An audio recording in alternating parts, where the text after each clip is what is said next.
in the UK last week. Again, up close and personal. Right. I don't think it's Blue Beam.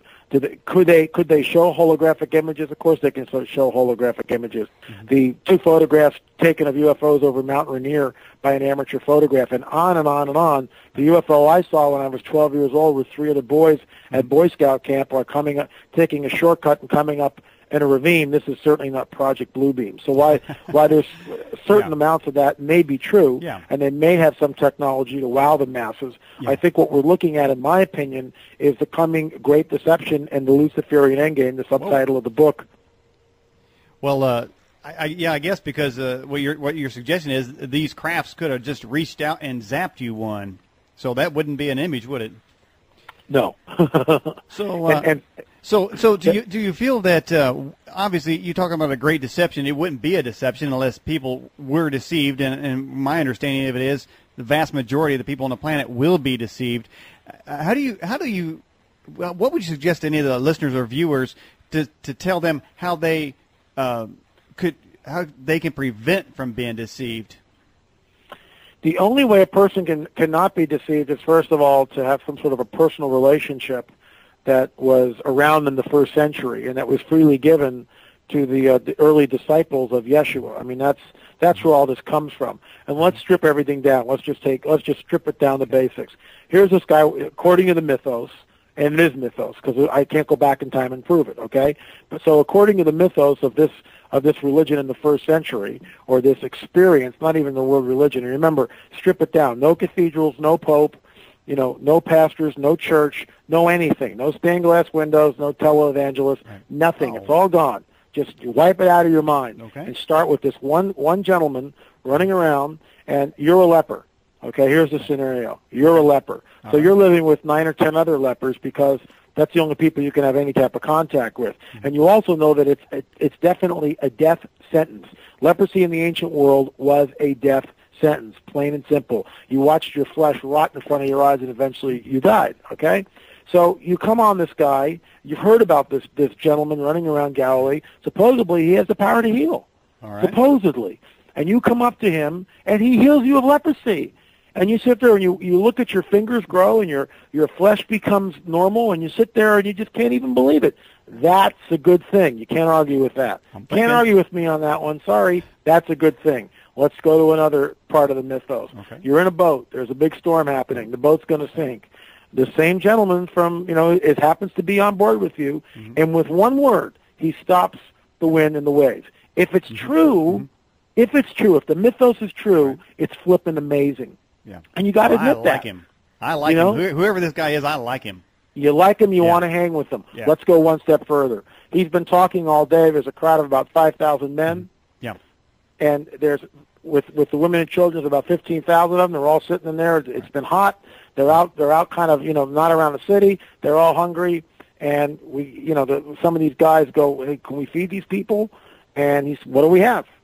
Right. The gentleman from Galilee says, what do we have? And they say, well, we got a couple of loaves and fishes. Some of you have heard the story. You know what I'm talking about. Right. He blesses the loaves and fishes and feeds 5,000 people. I mean, that's what we're talking about. Okay. And that's what people need to get back to. If all that mythos is true, and then he says, when I go away, I will send the Comforter to you. Mm-hmm. And that's what the experience is about, is getting to know the Comforter. Yeah. And that's what was freely given. That's what's been obfuscated through centuries of mankind screwing it up. With all due respect to Catholics, when the Pope came the last time, they've got the hats and the robes and the this and the that, and it's like, it's got nothing to do with anything. No. It's all pomp and ceremony. There's nothing to do with anything. And how disgusting is it when they bend the knee and kiss the guy's ring finger, okay? I don't want to say that crazy too. I don't want to say that like it's gay or anything, but it's stupid at best. I mean, world leader. If you're going to be a world leader, it's like you have to go there and do this. And to me, it's like, please don't do that for the country. Go back in the closet where these guys usually hang out and do it back there. I don't. Now listen, Lynn, you kind of depressed me. Did you say that if you washed away the televangelist? I mean, where am I going to get my televangelical fix? These guys tell me I got a boatload of money coming my way, and you just said you just wiped that out. And that's what the whole experience was.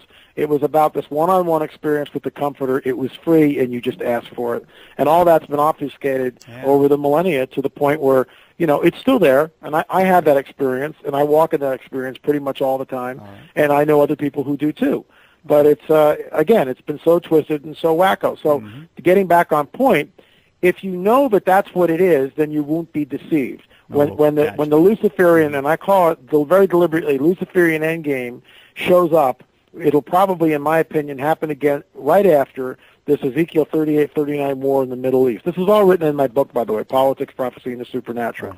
Right. Just can't stress it enough. We've got it. We got a special on right now for $7. I mean, I can't give it away, folks, but I think it's essential reading because it uncovers some of the things that are happening, connects some dots that other people haven't, and shows exactly what this Luciferian endgame will be, which will be after this Ezekiel 38-39 war in Israel, where Israel will use its Samson option, which is the neutron bomb, on this horde of armies, which is trying to overrun it. And if you don't believe me, all you got to do is Google Ahmadinejad and listen to the rants. Israel is soon to be removed, is a cancerous growth, soon to be irradiated, is a withered tree, soon to be plucked up from the earth. It's going to happen. There will be a war there. And I believe right after that nuclear exchange is when we'll see what I call the revealing. And we'll see these huge crafts over the cities of the world, and that will cause most everyone on this planet to have a different paradigm shift. It'll happen. People will change their worldview overnight. Yeah. Well, they change their worldview like right after the gas goes up to $4 a gallon, or they can't get a gallon of milk at Walmart, or to me, and I guess speaking from the American standpoint, is like they're so flighty. There's no real grounding there for most citizens, and they're just so quick to change. And by the way, Lynn, I don't know if you know this, we had right after Katrina, we had an African American lady call in, and she said that she was down there in New Orleans, and she said that none of those churches down there prepared anybody or talked to anyone about preparing for the Katrina, and she said that when it hit, the preachers all got in their Cadillacs and headed north. There you go. And as far as I can tell, the Holy Text says something to the effect of that you should at some point prepare. It said, watch the ant, you sluggard. I mean, there's various, you have your lamp full of oil type of thing, and it seems to me most Americans expect the government to put the oil in their lamps for them. And you can't, Daniel, I couldn't agree with you more. We have a minimum of about 2 to 3 months worth of food stockpiled here. And I live in California. I'm a fool if I don't have that. A fool. With earthquakes and the floods and the fires and God knows what else that I've been through since I've been out here for 30 years, and I've seen it. I mean, I watched the city I live in completely closed down, have a National Guard letting people in and letting people out. When the fire came through here in the 85 fire, we didn't have electricity for over a week. Nothing. I mean, everything looked like an A-bomb hit. It was all black. Wow. So, no electricity, no nothing, no phone lines, nothing. In fact, I think it was more like 2 weeks before service got online again. So, my counsel is just no matter what, the times we live in, people should have 2 to 3 months worth of food. We should have a network of people that in the event of emergency, you can start like a little tribe. You can have people so you're just not all alone.